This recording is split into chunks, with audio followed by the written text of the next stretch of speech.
यह अपनी जियो की 77वीं क्लास है और इसमें आप पश्चिमी पूर्वी हिमालय का नदी का आधार पर वर्गीकरण करांगे।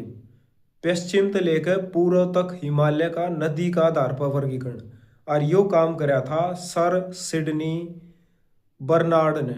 सर सिडनी बर्नार्ड ने हिमालय को नदी का आधार पर भी वर्गीकृत कराया था। तो पहला पार्ट है इसमें कश्मीर, पंजाब और हिमाचल प्रदेश। कश्मीर, पंजाब, हिमाचल, हिमालय। कश्मीर, पंजाब, हिमाचल, हिमालय। सिंधु और सतलुज नदी का बीच में है, यानी सिंधु और सतलुज, लास्ट में है सतलुज। सिंधु, झेलम, चिनाब, रावी, व्यास और सतलुज। लंबाई लगभग 560 किलोमीटर और चौड़ाई लगभग 320। लंबाई में पड़ेगा 560 किलोमीटर और चौड़ाई में पड़ेगा 320 किलोमीटर। जास्कर श्रेणी इसका उत्तरी सीमा पर है और शिवालिक श्रेणी इसका दक्षिणी सीमा पर है। जास्कर श्रेणी तो पड़ेगी इसका उत्तरी सीमा पर और शिवालिक श्रेणी पड़ेगी दक्षिणी सीमा पर। कटक और घाटी स्थलाकृति इसकी विशेषता है। कटक और घाटी स्थलाकृति। कश्मीर घाटी और अभिनति बेसिन जो झेलम की झीलों के लैक्स्ट्रीन जमाव द्वारा बनाई गई है।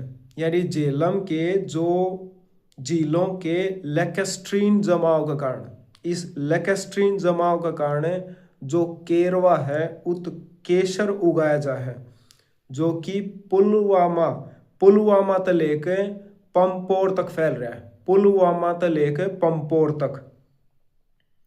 और इसकी जो झीलें हैं उसमें प्रमुख गोखर झीलें जिन्हें बोला आपा वुलर झील और डल झील। बहुत इंपॉर्टेंट है वुलर झील और डल झील। इसने वेल ऑफ कश्मीर भी बोला आपा, वेल ऑफ कश्मीर। वेल मतलब स्वर्ग कैस का। गर्मियां में लगभग 100 सेंटीमीटर की वर्षा और सर्दियां में बर्फबारी हो रहा है। कश्मीर का एकमात्र प्रवेश द्वार है बनिहाल दर्रा, यानी जो जवाहर सुरंग है, जो भारत की दूसरी सबसे बड़ी सुरंग है। प्रमुख दर्रा में इसमें बुर्जिला दर्रा और जोजिला दर्रा, बुर्जिला दर्रा और जोजिला दर्रा।